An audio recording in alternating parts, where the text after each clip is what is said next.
Hey guys, welcome back. Shock here for another Yu-Gi-Oh! Deck profile. And today, guys, I am showing you my Virtual World deck for June of 2020. So thank you guys so much for tuning in today. Very excited to go ahead and update this deck for you.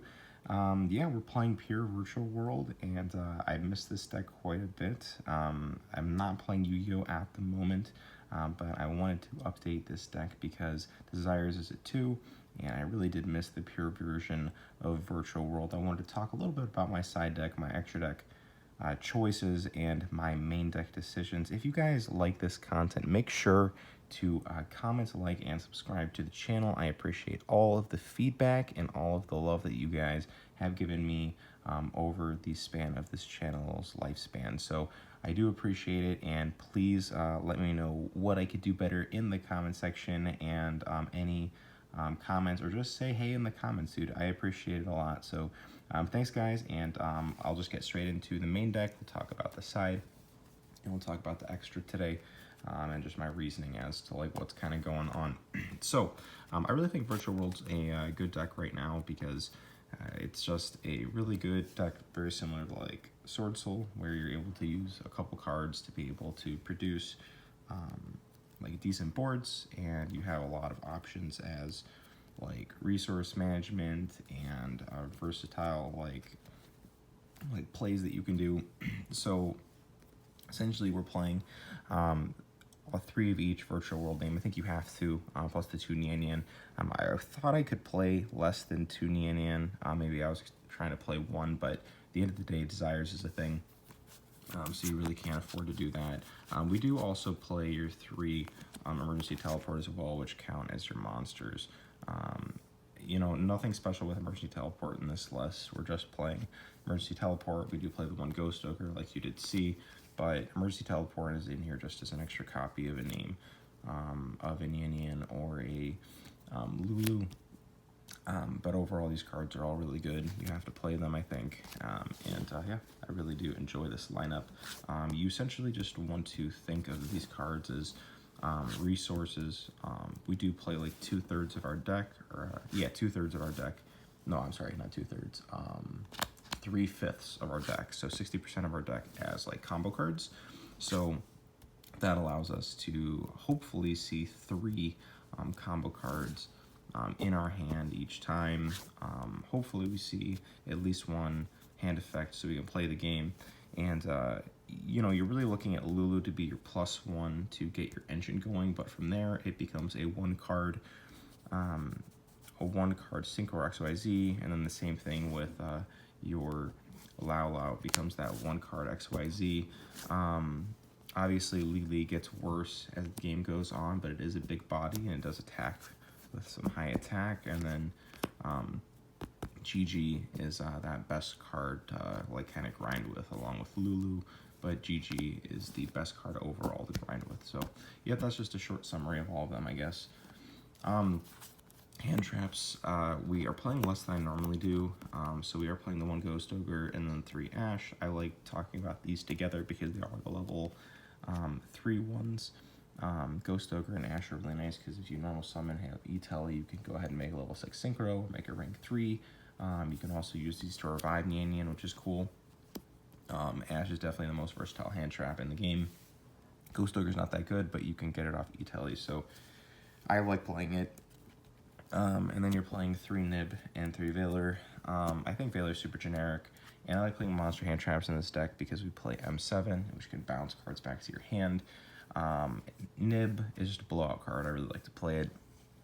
I'm not playing Imperm in the list, actually. I usually do, but I do find that Imperm, like more often than not, kind of puts me in a bad spot. I do love the card in a lot of situations, but I decided not to play it this time, and I'll kind of show you the cards I'm playing instead of it. But you definitely could like put 2 Imperm into this list very easily if you wanted to. Just at the moment, I'm trying to play without it and see how I like it. For the spells, you're playing triple Kowloon City, of course. You're playing 3 Qinglong. Of course, we are playing Desires in this list, so you have to play 3 and 3. And honestly, when I was playing the version with the Punk, I decided to continue to play 3 Qinglong. I think this card is always like a 3 of at this point. And then you're playing 2 Pot of Desires, and you're playing 1 Upstart Goblin for consistency. I think you honestly should have always been playing Upstart in this deck, but I feel like you just didn't have the room because you wanted to play hand traps. And technically it's like the same theory right now where you still want to play more hand traps. So this card technically should be a hand trap, but at the end of the day, like Upstart Goblin, like it just helps you see Lulu, which you really need to see. So you could take out Upstart for a hand trap. You side it out anyways for hand traps or whatever else into games 2 and 3, but yeah. And then the one Called by the Grave, I think this card should always be in Virtual World. This card's just way too good. Obviously we don't play the adventure package, but Called by the Grave is definitely a staple. And then the 3 traps, the 2 Chuche and the 1 Swan Wu, not much to say here. So, yep, that's the list. Pretty standard Virtual World stuff. Let's go on to the extra deck so you understand like how I played the deck, because that's really like the whole point of this list. So you're playing the 3 versatile 9s. Of course, if any of you guys have seen my decks before, this card is just such a recurable card. A lot of times Shen Shen with the Chuche is good enough. And then the Krako and the Vermilion Dragon Mech help you keep your advantage, and they also help you push for damage, which I like a lot. But this card is essentially draw, and it's a body, so they have to clear it, and it's a draw, which is really nice. This card lets you get back your cards. It also helps you do specific combos, so I've never cut this out of my list, and it's also good just for like pushing for damage. And then for the level 6s, you're playing 1 of each of these. Again, Coral Dragon, Stardust, Charge Warrior are really good, just like your Krako, where you're able to gain advantage. I really do like these cards. And then your Juju is just such a nice removal card. You have to play it. 1 of each of these, because you do want to be able to protect yourself from Nibiru in certain situations. Yeah, Nibiru is like still a really good card against this deck, but Crystalline completely stops it in its tracks, and most of the time you can get to this card if you don't have a weak hand. And if you do have a weak hand, you can just do Shen Shen Chuche with like hand traps or going second cards, which is also fine. So then for the XYZs, you are playing 1 Gossip Shadow, and you are playing the 1 Breaksword. These cards are really good. I've been playing these rank 3s for a while now. I really do enjoy them, as long as you have the room. I think both of these are pretty good. I'm not a huge fan of Fortune Tune.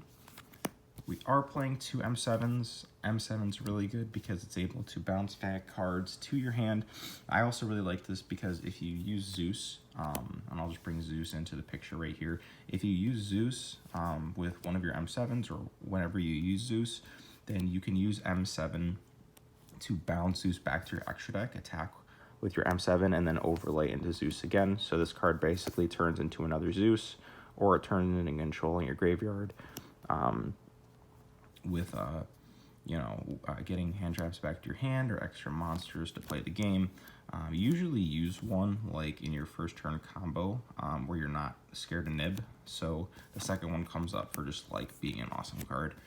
But yeah, Zeus is pretty cool. And then your Thunder Charger, this card goes along with your Zeus, of course. And then I love the 1 Fan as well to go along with that. So yeah, that's the extra deck.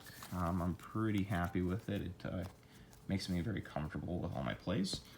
And then let's go on to the side deck. So this is not perfect by any means, but this is what I would play if I would go to a locals at the moment, and I would definitely tweak it.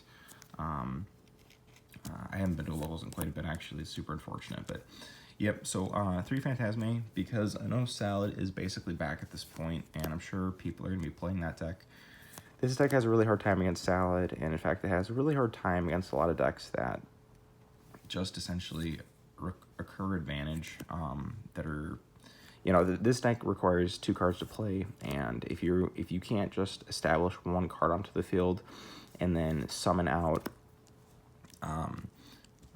your Virtual World from hand, you have a really hard time. This card stops like targeting removal, which for me, like Phantom Knights are really hard. Sound Migrate's really hard. Any deck that uses like Karma Cut or The Paleozoic Deinonychus is hard. This is also really good against Sky Striker, which is not a particularly hard matchup, but it just depends.